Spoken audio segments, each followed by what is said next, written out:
Qərib yolçusuyam, yolumu azmışam mən. Keçdiyimlər bir yollarda adımı yazmışam mən.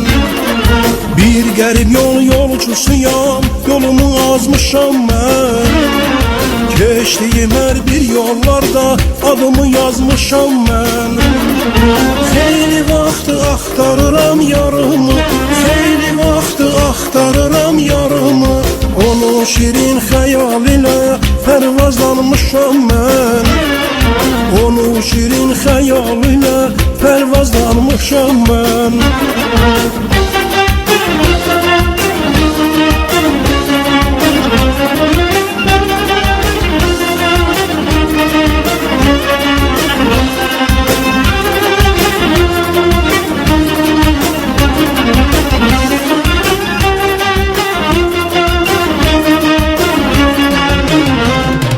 Öz eşkimə sadiq olan bir dəyanətəm mən.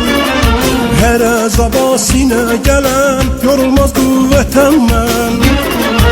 Öz eşkimə sadiq olan bir dəyanətəm mən.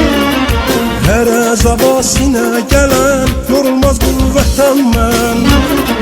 Təkcə ürəyim özümün deyildir, təkcə ürəyim özümün deyildir.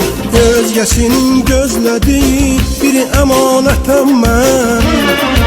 Özgəsinin gözlədiyi bir əmanətəm mən. Gün gələr açılacaqdı sabahım, ürəkləri yandıracaqdır ahım. Gün gələr açılacaqdı sabahım, ürəkləri yandıracaqdır